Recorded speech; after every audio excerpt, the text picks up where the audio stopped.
सरकार कितनी हितैषी है सर, केंद्रीय मंत्रिमंडल में एक भी मुस्लिम मंत्री नहीं। सच तो यह है कि अभी ईद पे नमाज पढ़ने के लिए भी नए नियम बनाए गए और जो नमाज पढ़ रहे थे उनके पीछे पुलिस कर्मचारी लाठी लेकर खड़ा था, मैंने खुद देखा सर। अगर सरकार इतनी देर सच्चर कमेटी की रिपोर्ट पर चर्चा कराएगी, बिल्किस बानो के आरोपियों का जेल से बाहर आने के बाद स्वागत किया गया सर। मुसलमानों की जमीन की बात है, SC/ST की जो जमीन है वो छीनी जा रही है सर। कानून से ऊपर उठकर मुसलमानों घरों पर बुलडोजर चलाए गए, सबने देखा। सुरक्षा की बात करते हैं, लिंचिंग की गई, मुसलमान मारे गए सर। कावड़ यात्रा में गरीबों के ठेलों पे सुप्रीम कोर्ट ने ऑर्डर किया कि नाम मत लिखवाओ, देश को मत तोड़ो। अंत में सर बात निकली है तो दूर तक जाएगी। पार्टी सरकार के नेता यात्रा निकाल के कहते हैं मुसलमानों को भगाओ, और कई एक मुस्लिम MP पिछली बार सर उनको क्या क्या शब्द निकले, कोई निंदा नहीं हुई सर, और उसका प्रमोशन हुआ। और कभी आपके नेता कहते हैं सरकार गोली मारो, और आप हिंदू राष्ट्र की बात करते हैं सर।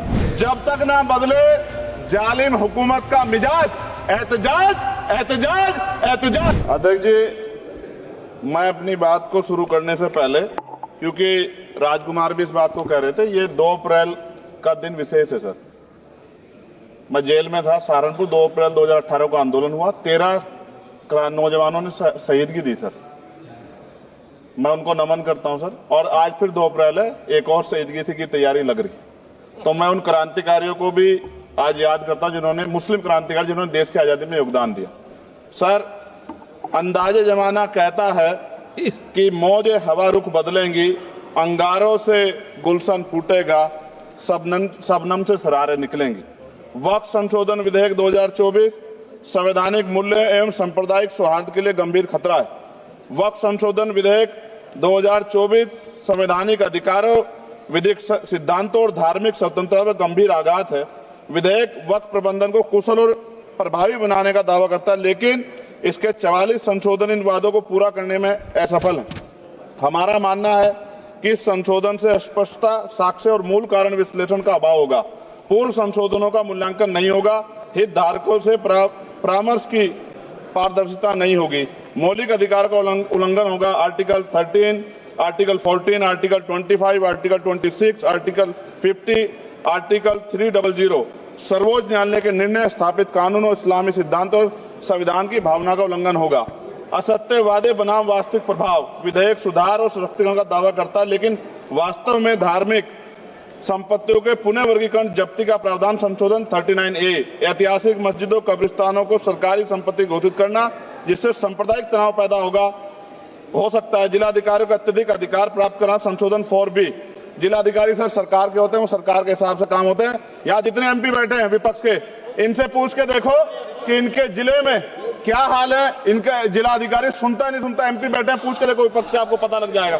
सर, धार्मिक विशेषज्ञता या समुदाय की सलाह के बिना निर्णयों से संपत्ति विवाद और विश्वास की कमी उत्पन्न होगी।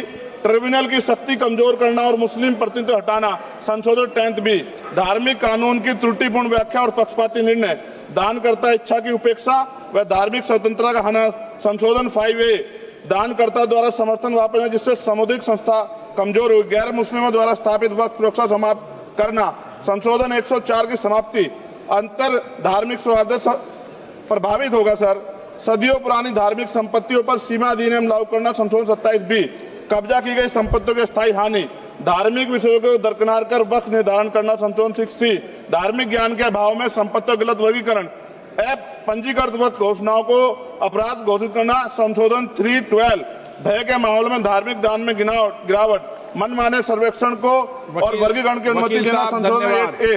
धन्यवाद वकील साहब। सर, अभी पूरा दो जाने दो। सारी धाराएं पढ़ दोगे आप तो?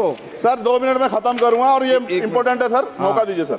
बिना जवाबदेही के बड़े पैमाने पर वक्फ संपत्तियों का पुनः वर्गीकरण, प्रशासनिक भ्रम और प्रभावशीलता को नुकसान पहुंचाना संशोधन 12D, कानूनी विवाद और कुप्रबंधन को वक्फ बोर्डों की विश्वसनीयता का नुकसान, अस्पष्ट आधारों पर राज्य द्वारा वक्फ बोर्ड को भंग करने का अधिकार संशोधन 3C, राज्य के व्यापक विरोध प्रदर्शन धार्मिक लक्ष्य का लक्ष्य, सार्वजनिक हित के नाम पर वक्फ प्रशासन पर पूर्ण नियंत्रण संशोधन 37C2, व्यापक स्तर पर अशांति विरोध प्रदर्शन, कानून व्यवस्था गंभीर स्थिति।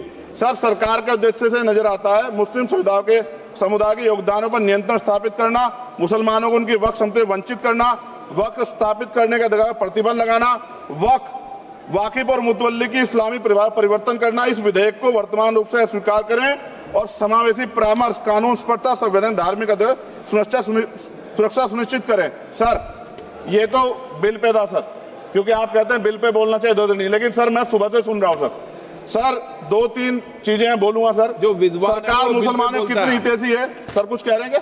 जो विद्वान होता है वो बिल पे बोलता है। सर बस खत्म कर रहा हूं। सरकार कितनी हितैषी है सर, केंद्रीय मंत्रिमंडल में एक भी मुस्लिम मंत्री नहीं है। सच तो यह है कि अभी ईद पे नमाज पढ़ने के लिए भी नए नियम बनाए गए, और जो नमाज पढ़ रहे थे उनके पीछे पुलिस कर्मचारी लाठी लेकर खड़ा था, मैंने खुद देखा सर। अगर सरकार इतनी देर सच्चर कमेटी की रिपोर्ट पर चर्चा कराएगी, बिल्किस बानो के आरोपियों का जेल से बाहर आने के बाद स्वागत किया गया सर। मुसलमानों की जमीन की बात है, SC/ST की जो जमीन है वो छीनी जा रही है सर। कानून से ऊपर उठकर मुसलमानों घरों पर बुलडोजर चलाए गए, सबने देखा। सुरक्षा की बात करते हैं, लिंचिंग की गई, मुसलमान मारे गए सर। कावड़ यात्रा में गरीबों के ठेलों पे सुप्रीम कोर्ट ने ऑर्डर किया कि नाम मत लिखवाओ, देश को मत तोड़ो। अंत में सर बात निकली है तो दूर तक जाएगी। पार्टी सरकार के नेता यात्रा निकाल के कहते हैं मुसलमानों को भगाओ, और कई एक मुस्लिम MP पिछली बार सर उनको क्या क्या शब्द निकले, कोई निंदा नहीं हुई सर, और उसका प्रमोशन हुआ। और कभी आपके नेता कहते हैं सरकार गोली मारो, और आप हिंदू राष्ट्र की बात करते हैं सर। मेरा यह कहना है सर, मैं इसका पुरजोर विरोध करता हूं, और अपनी एक शायरी के साथ खत्म करूंगा। तो बहुत सुनी मैंने आज दोनों तरफ, जब तक ना बदले जालिम हुकूमत का मिजाज, एहतजाज एहतजाज एहतजाज, और ये तब तक रहेगा जब तक सर अपनी सरकार सोच नहीं होती। धन्यवाद सर।